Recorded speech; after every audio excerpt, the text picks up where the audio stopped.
Here we go. Okay. Hello and welcome to Kombucha Brewing Basics. I wrote down everything because I get really nervous for who knows what reason. Here we go.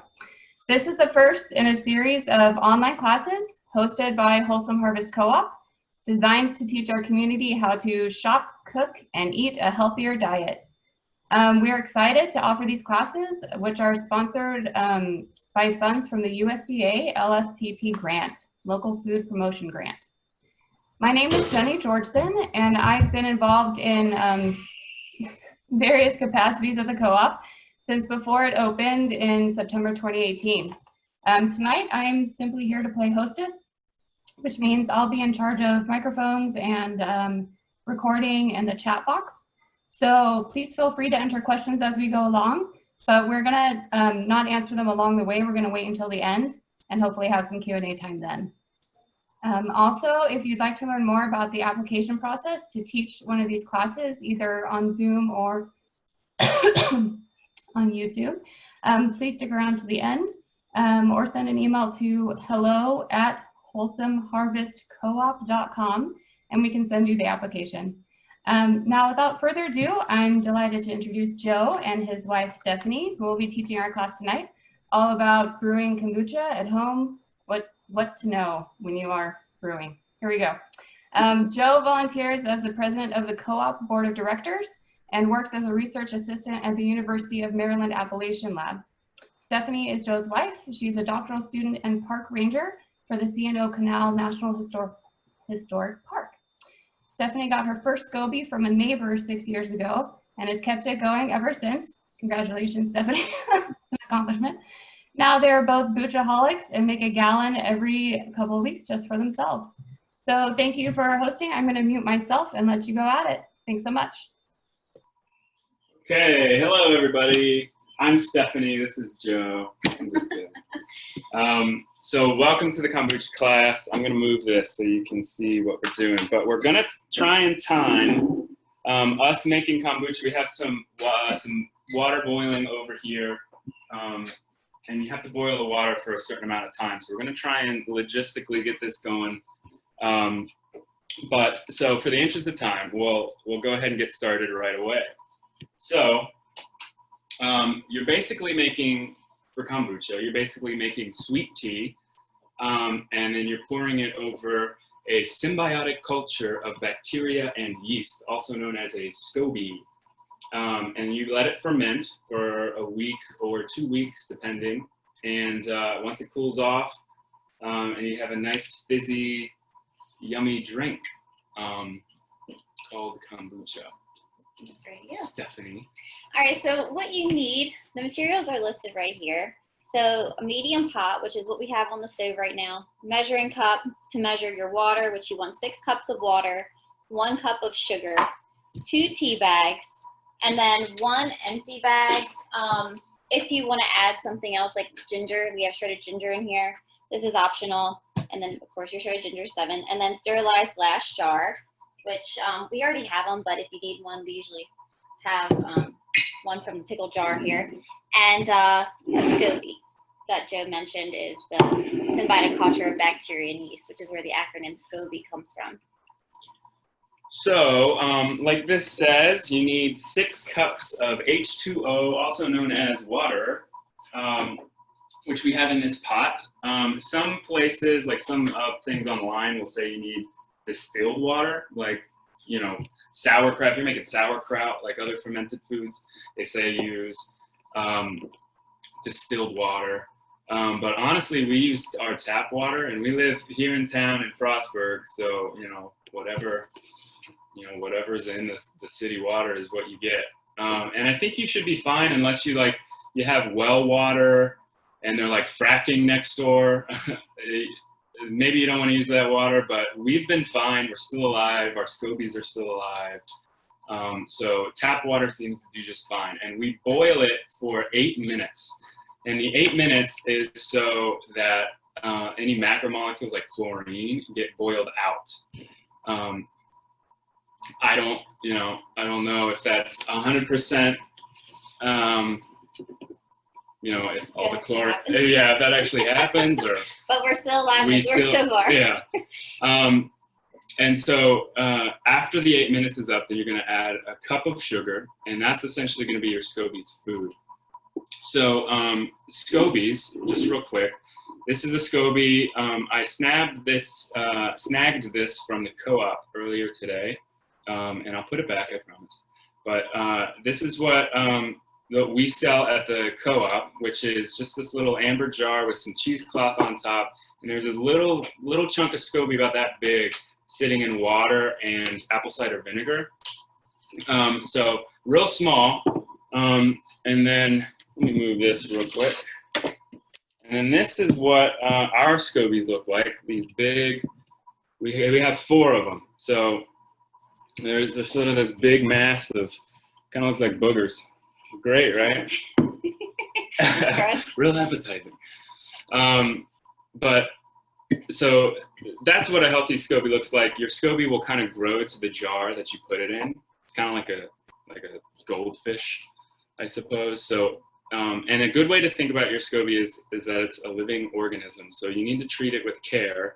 If you're ever handling your SCOBY, like if you buy one of these and you put it in your jar, like your sterilized jar, you want to make sure your hands are very well washed and your jar is sterilized. And we'll talk about sterilizing your jar in a little bit. But you want to keep an eye out on your adventure of kombucha making. You want to keep an eye out for like blue, black, green, fuzzy growths on your SCOBY, because that's not normal.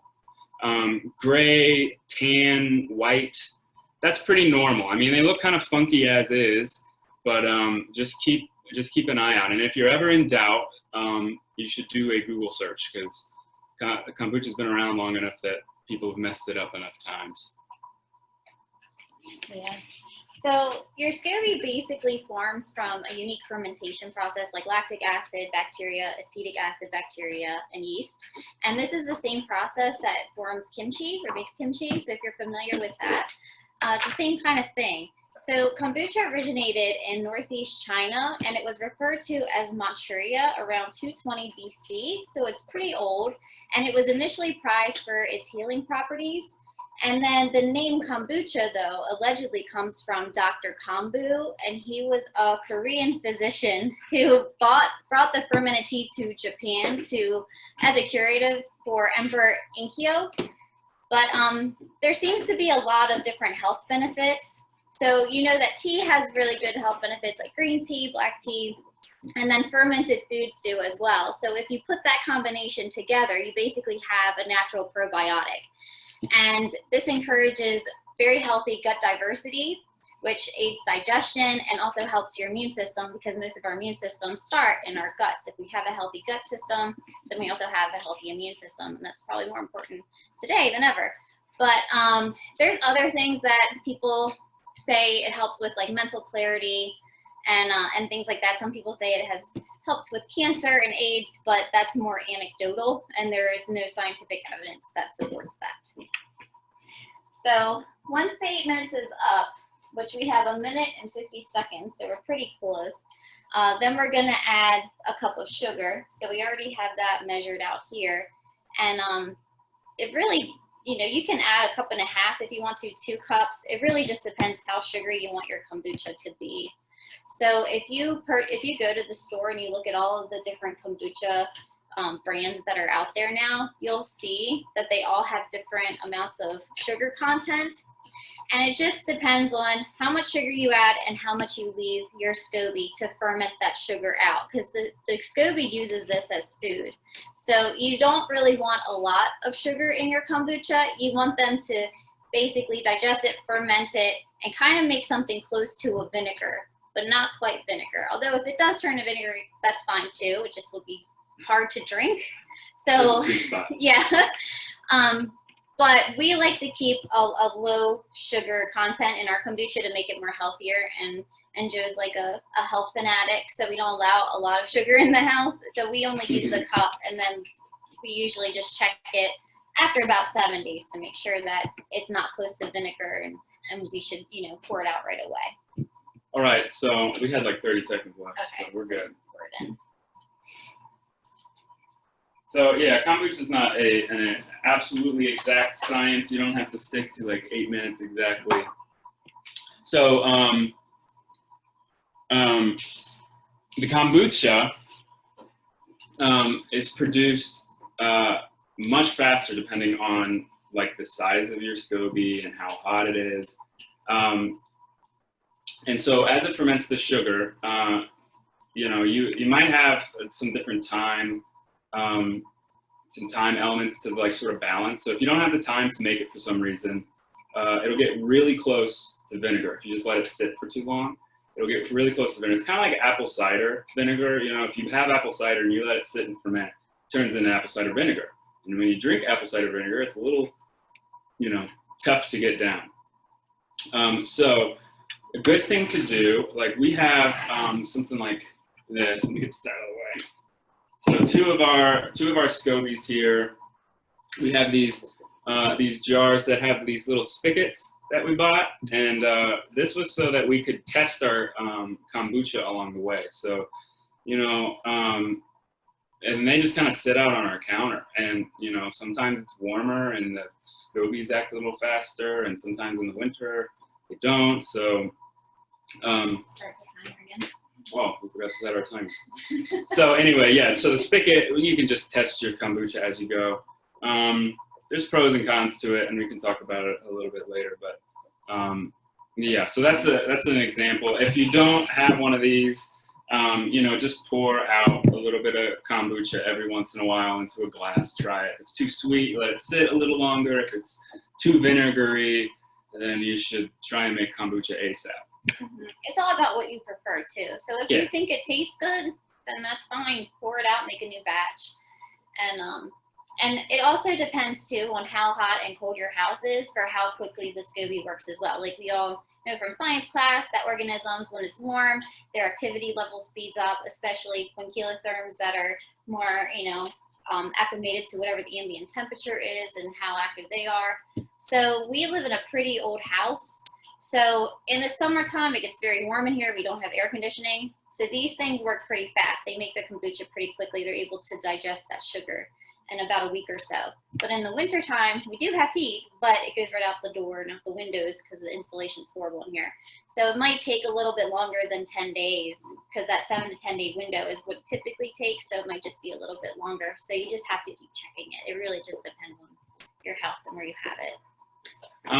So we still have about 6 minutes left. So until our next step. So you let the sugar boil for 8 minutes, and I think this is a good time to mention. I was talking to Elizabeth, who's the general manager at the co-op, and so as I mentioned, you can buy a SCOBY there, and you can buy all sorts of teas. And when I stole the SCOBY, I also stole some of these teas. Like I said, I'll put them back, I promise. But you can buy everything you need really at the co-op. So we have some green tea here. Here's some Darjeeling tea. You can use that. You can use oolong tea. We have Earl Grey, which is a really good loose tea. And they also have like various tea bags. This is a tea that we were going to use tonight. What is it? Clipper? A Clipper brand. I'm pretty sure we bought this at the co-op. So, and then we were talking, Elizabeth and I were talking about setting up a kit for people to buy. So you come in and for 17 easy payments of $39.99. Just kidding. So in one payment, you could get a SCOBY, you could get some tea, and you could get a jar similar to this. You can buy tea bags at the co-op, and you can get cheesecloth at the co-op. You can get sugar at the co-op. You might not be able to get measuring cups at the co-op, but assuming you have that at home, we should be able to sell some kombucha kits. So keep your eyes peeled for that. And how much time do we have left? 4 minutes. So you want to talk about sterilizing? What did you want to get into the different teas and what you should start with? Oh yeah. So there's different kinds of teas, right? There's green teas, black teas, herbal teas. they say that black tea is the best for SCOBY growth. And so since we're going to assume that if you don't have a SCOBY already, you're going to buy one perhaps from the co-op, and it's small. So the best way to get it to grow to the size of whatever container you're using is to use black tea. Now ours, we have 4. We have 1, 2, 3, and then one other one over there, and they're huge, and they grow really quickly in our house for some reason. So we tend to use green tea, so it's not so fast. They're kind of monsters sometimes, but you can spread the wealth. I mean, they grow in layers, and as long as you wash your hands really well and sterilize everything really well, which is essentially just putting boiling water in and killing all the bacteria. You can, give it to friends. I gave some to Nancy, who's on the call right now. I gave her a SCOBY not too long ago. So speaking of co-op, it's kind of a whole cooperative. You can give your SCOBYs to friends, neighbors, family. Yeah, and even though this one's kind of small, so if you do get a smaller one, you do want to start out with black tea because you want it to be able to grow as fast as possible, just to get it started. Because this little guy will take a little longer to ferment your tea to make kombucha. Yeah, maybe like 3 weeks or something instead of like 1 week like ours. Yeah, who knows? But they do say, like, if you read any information online, it says you need a kombucha starter, which is usually either the kombucha you buy at a store, or like if I was to give someone a SCOBY, I would give it to them in something like this with kombucha at the bottom, so it's not completely dry in there, because you need this more acidic liquid to start the kombucha process, because if you just give them the SCOBY and then they pour sweet tea over it, it's not really going to ferment the tea because it needs that acidic environment. So the ones here that you get from the co-op are an apple cider vinegar, and that is an acidic environment enough for it to start. So this could serve as the starter. You don't have to go and buy a kombucha drink. You can just have this for your starter. It might taste a little vinegary depending on how much tea you add. And how long it goes through the process, but I'm sure over time that will dissipate. And honestly, we drink apple cider vinegar water sometimes because it's really good for you. So it could have its own health benefits just having that as your starter too. One other thing I think we failed to mention is this recipe that we're doing right now, 6 cups of water, 1 cup of sugar, is for one of these. So that will fill this big pickle jar, this big old pickle jar, up maybe halfway or 2/3 or something. And when we make a batch of kombucha, it's a little different than this process. We quadruple it and we put it in a big, stock pot, and that's how we make it.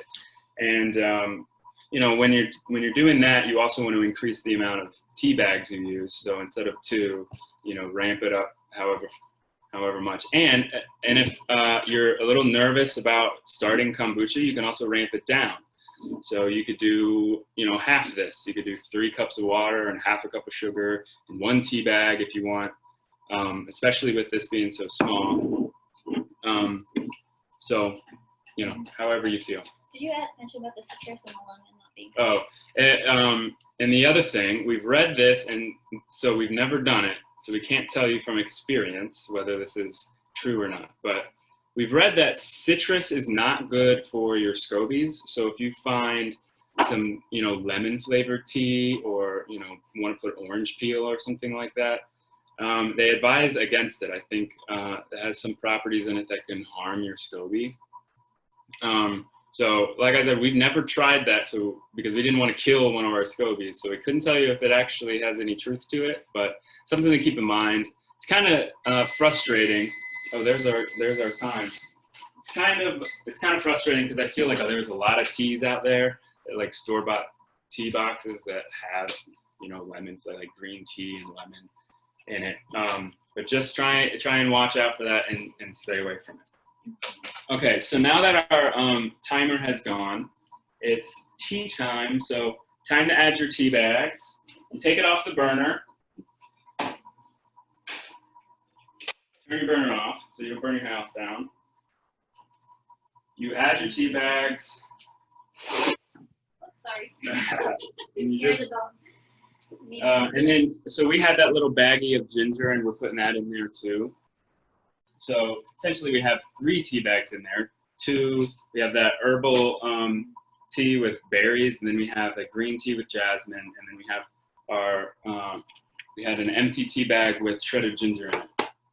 And you just let that sit until it cools. And you want it to be cool to the touch. Like I said earlier, your SCOBY is a living organism. So if it's too hot for you, for your hands to touch it, it's going to be too hot for your SCOBY. So just let it sit, and you can leave it uncovered on your stove so long as you're not cooking bacon or something that's going to splatter all over the place. Yeah.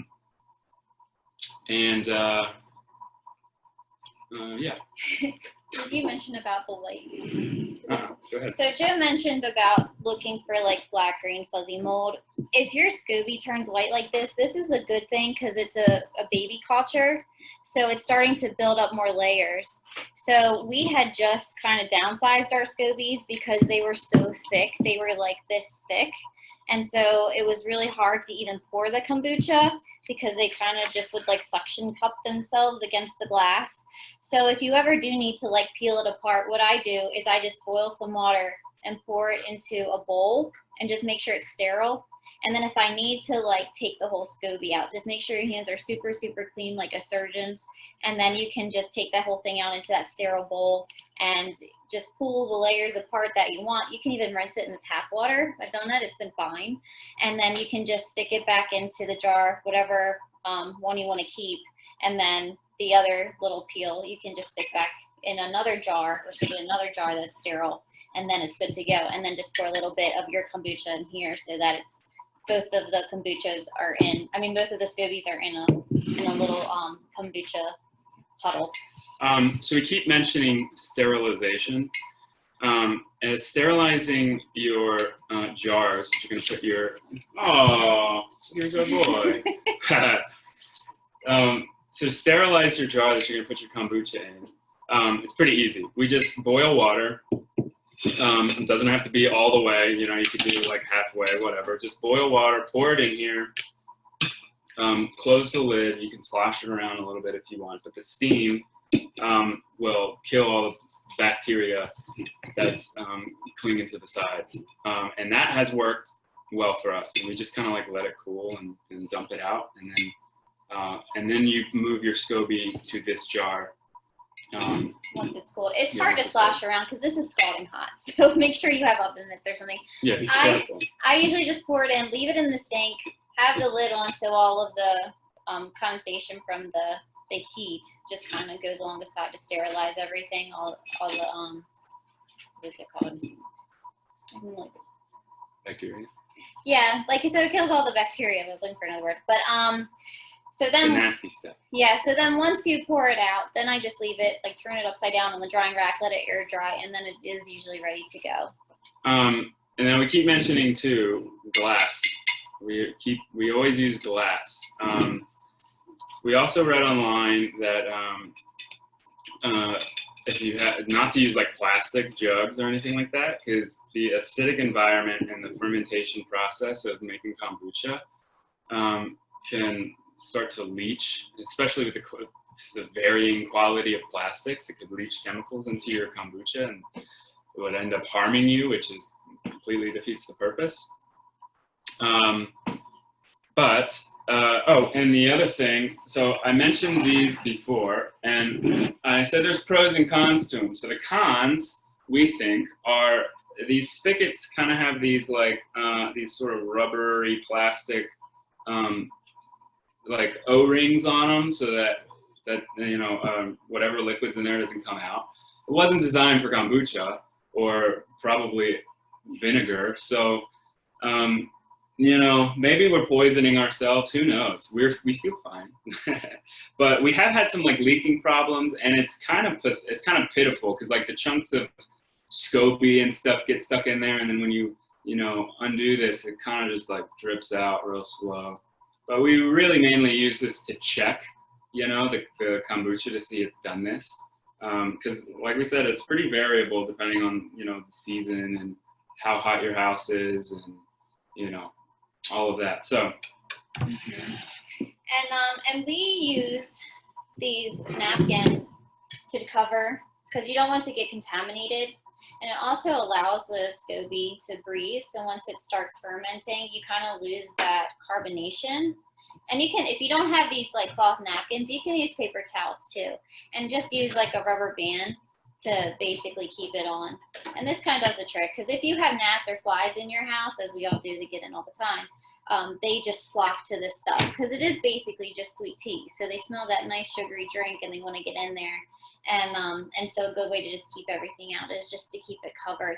But if you, I don't really like the carbonated drinks that you purchase. I think they're too carbonated. But if you do like that, we will explain to you how to get that for your kombucha as well. So just real quick, so with the magic of television, / we did this earlier today. Make sure you wash your hands. Or I'll wash my hands while you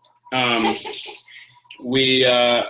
We made a batch of kombucha already. So this is cooled off. It's been sitting on our stove for a while.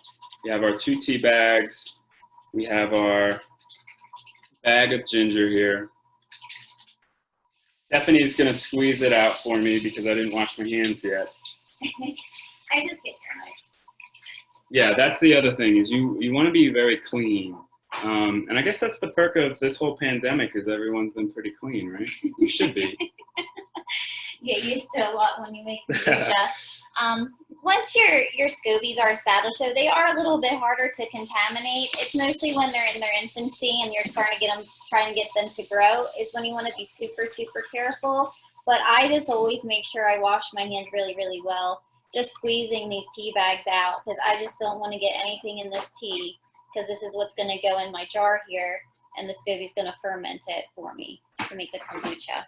So I'm going to do this off camera over at the sink, but all you want to do is just pour this into your jar. We've made messes before. Oh yeah. And these pots aren't the best to pour with, so that's why we're just going to do this behind the scenes for a second. I can hold this for you. Bear with us. That doesn't do bad. Okay. Usually we try and make all 4 of these at one time, so we have a really big pot, and that's what makes it. Can you imagine taking a big stock pot and like trying to pour them equally over all these SCOBYs? That one wasn't so bad though. So now this is basically finished for now, and he went to go let the dog out. He's crying, but so we're just gonna leave this for 7 to 10 days. I usually just mark it on the calendar when I make it so I can keep track. And then once it hits 7 days, then I try it to see if it's to the point where it's not as sweet anymore. We have a hound dog. You can probably hear him. Give us a thumbs up in the comments if you guys like coon hounds and if you can hear our coon hound in the background. So if you want to go through the second fermentation process. So I do like the fizziness. I grew up, I do, thumbs up for your dogs. I do like the fizziness of the kombuchas in the store. I grew up a soda addict. Don't drink soda, it's terrible for you. But, so fermenting, doing a second ferment will give your kombucha a nice fizziness. There's nothing wrong with just drinking. When this is done and fermented, this is what we just poured in. When this is done after like a week or so, it's perfectly fine to drink. And it is a little fizzy too. Like if you just pour it into a jar, it's a little fizzy. It's just not quite as fizzy. So all you need to do a second ferment is a container like this, like a Grolsch beer style container. Some people, if you have like just standard beer bottles with the press, you can use that. Some people use mason jars, although they're not like, you know, perfectly airtight. But these are the best, I think. So There's the hound. So these are good. So you need one of these containers, some fruit juice, or little chunks of fruit. I brought some peaches over just to show. But so you can cut these up, you mash them. You can get blueberries.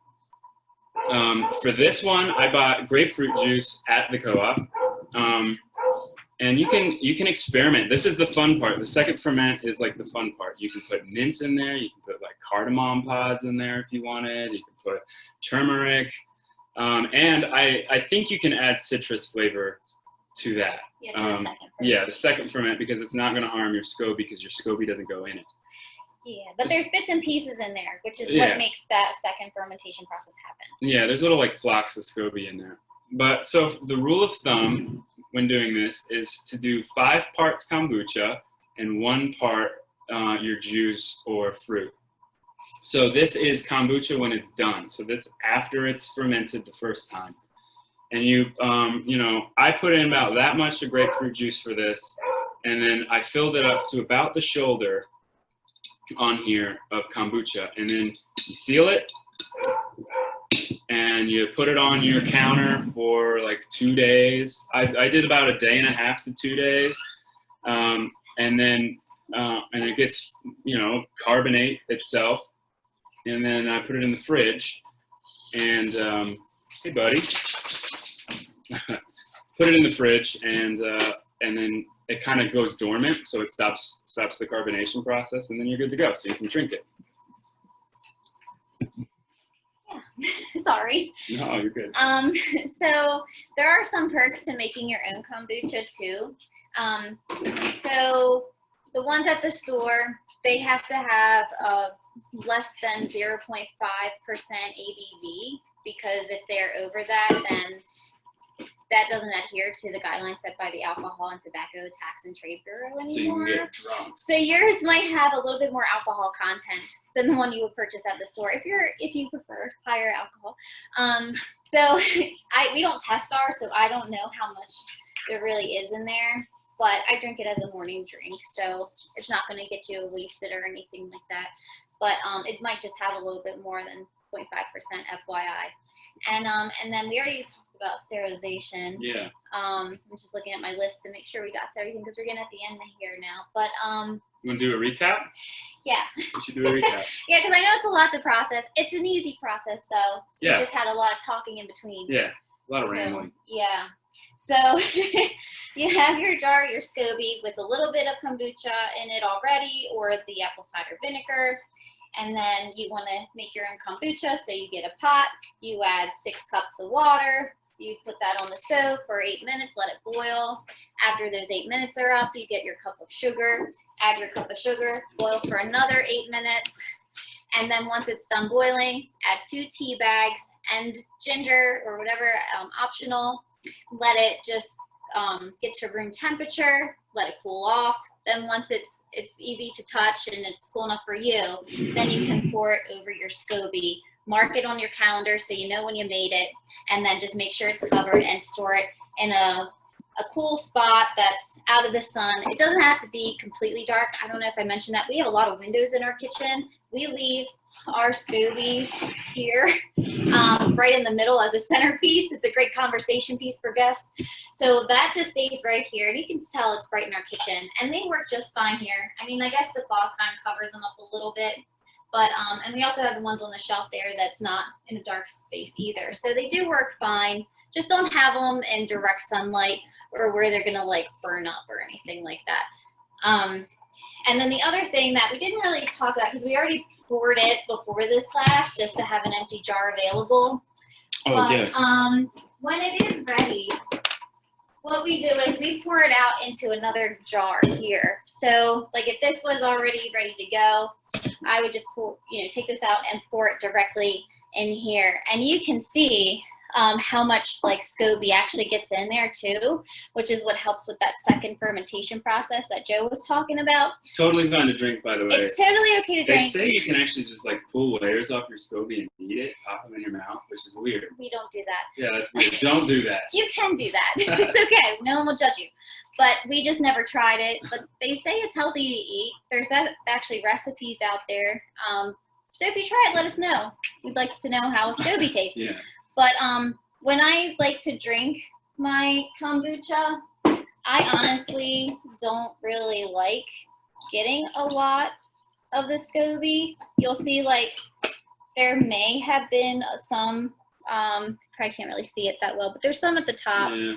And so if, like usually I can just kind of chug it down and I don't really notice it. But if you get like a huge chunk, I usually just spoon it out and it's fine. But you can drink it. It won't kill you. It'll be good for you, obviously, because it's, you know, good probiotic for your stomach. If you find though that you like really, really hate it, you can always go get cheesecloth at the co-op and just filter out the SCOBY parts. Mm-hmm. And you'll just have the regular, just straight liquid. Yeah. So I think that was it. I think we got through everything we wanted to talk about. Yeah. So if anybody has questions. Oh, I see a question. I see. Yeah, there's just one question if you want to go over it real fast. Can you see it, Joe? I'm getting there. Okay. So June asked, do you pour it through the cloth just to keep the SCOBY in the main jar? Then do you reuse the SCOBY? Yeah. Yeah, I mean, when the SCOBY, now I'm thinking about it, if you do get one of these SCOBYs, these small ones, it probably would be tough to, when the kombucha is all done and fermented, when you pour it into your jar, you want to watch to make sure your SCOBY doesn't plop in there.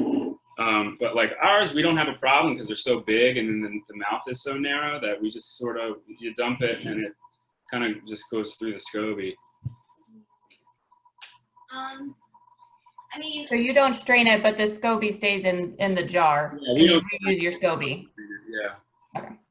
I don't want to be a bad example because we told you not to use plastic, but we try not to. We had this last one, but it's not enough for how much we make now, and I haven't gotten another one, so we do use plastic. But it shouldn't really be fermenting in the fridge, so that's why I figured it's safe. It goes, by the way, it goes dormant at a certain temperature. So in your fridge, it'll go dormant and it won't ferment anymore. Yeah. Because this should be ready because I made these a week and a half ago. But yeah, if you can see like how big this thing is, and then usually because it starts sticking too, I just slide it back and forth a little bit to loosen it up, and then I just pour it right in like that. And you can see the SCOBY basically kind of just stays in there. And then I don't empty it completely because I want it to have, you know, a little bit of kombucha to sit in there because like I said, you don't want your SCOBY to be completely dry. And then I'll end up making this tonight, and if I don't, then I'll just stick it in the fridge and make it tomorrow because then that'll just make my SCOBY go to sleep. It won't be able to ferment anything in a cold environment.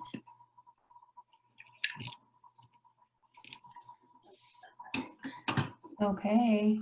Any Any other? other questions? Wait, hang on. Oh, no, I think that was it. She said thank you. All right. Well, thank you everyone for joining us tonight. I Did I think mute you? No. Interaction with the dog. it's life with a That's queen. all right. All right. Thanks for joining us for this class. We are recording, and we plan to have that up on our co-op YouTube channel in the next little bit, so look out for that link. And then in August, we're going to be releasing some classes on our YouTube channel. So, and definitely be going into the co-op, asking for classes you want to see.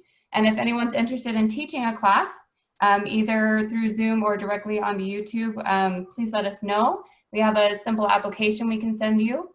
And I think that's everything. Are we good, guys? I think we're good. All right. That was awesome. Thank you so much. You can always email. Yeah. All right. Thank you, everybody. All right. Have a good night. Bye. You're a good boy. Touch. Good boy.